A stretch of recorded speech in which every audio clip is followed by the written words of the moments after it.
अस्सलाम वालेकुम जी। जब भी किसी से उसकी कोई छिन जाती है चीज़ तो उसका वो दुख का इजहार करता है, परेशान होता है, लोगों में पब्लिक में जाता है, चीखो पुकार करता है और बार बार ये कहता है मुझे क्यों निकाला। यहाँ तक तो बात ठीक है, लेकिन अगर आप गौर करें तो कभी आप देखें, आपने देखा होगा खुदकश बम्बार जब जाता है अपने टारगेट पे तो वो अपने पीछे बच जाने वाले रिश्तेदार, बरादरी, ख़ानदान, दोस्त अहबाब उनके बारे में नहीं सोचता। उसे इस चीज़ की कोई फिक्र नहीं होती, उसका मकसद सिर्फ उस टारगेट को हिट करना होता है। आज मियाँ साहब ने वही हरकत की है। मैंने अखबार खोला, आज संडे का दिन था, छुट्टी का दिन था, सोचा रिलैक्स होंगे, लेकिन ख़बर पड़ते साथ ही जो है ना, यकीन करें तन बदन में आग लग गई कि मियाँ साहब ने नाअहली की जैकेट पहन कर मुँह के ऊपर जो है गद्दारी की क्रीम मल कर उन्होंने ये जो बयान दिया है ना कि जी 26/11 में इस तरह हम लोग शामिल थे, तो मियाँ साहब शायद ये भूल गए कि आप 3 बार इस मुल्क के वज़ीर-ए-आज़म रह चुके हैं, आपकी बात पूरी दुनिया में सुनी जाती है, ख़ास तौर पर कि ऐसी बात। तो मियाँ साहब जो बैरून मुल्क लोग रहते हैं ना, ये बड़ी मेहनत और मुशक्क़त से अपने मुल्क का इमेज बनाने की कोशिश करते हैं।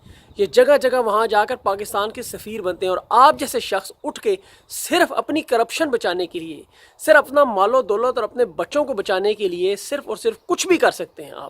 आपने इंतहा से जो ना गुजर जाते हैं। अब आपको ये शर्म नहीं आई कि आप हेड ऑफ़ स्टेट थे उस वक्त, अगर इस तरह की कोई चीज़ हो रही थी या होती है तो आप रोकते क्यों नहीं थे?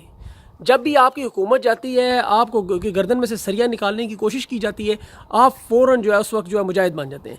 आपको शर्म आनी चाहिए थी इस तरह की बात करते हुए। आपने पूरी दुनिया में पाकिस्तान को बदनाम किया है और 20 करोड़ मुसलमानों के, पाकिस्तानियों के जज्बात को मजरूह किया है।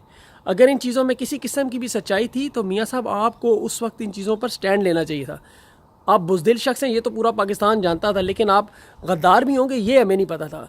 20 करोड़ पाकिस्तानियों के जज्बात आपने ठुकराए हैं। आज ये अखबार में जो लिखा हुआ है, जो बातें आपने की हुई हैं, उन लोगों को अब जस्टिफाई और क्लियर करते करते भी हमें टाइम मिल जाएगा। हम लोग मेहनत करते हैं कि इस इमेज को ठीक करें। आप जैसा शख्स 2 मिनट में उठ कर आता है और सारे किए किराए पे पानी फेर देता है। और मियाँ साहब आपको ये चीज़ याद रखनी चाहिए कि 20 करोड़ पाकिस्तानियों ने जो गलतियां की हैं बार बार आपको बनाने की, इंशाअल्लाह अज़ीज़ अब ऐसा नहीं होगा। अब आप ज़िंदगी में कभी प्राइम मिनिस्टर नहीं बनेंगे।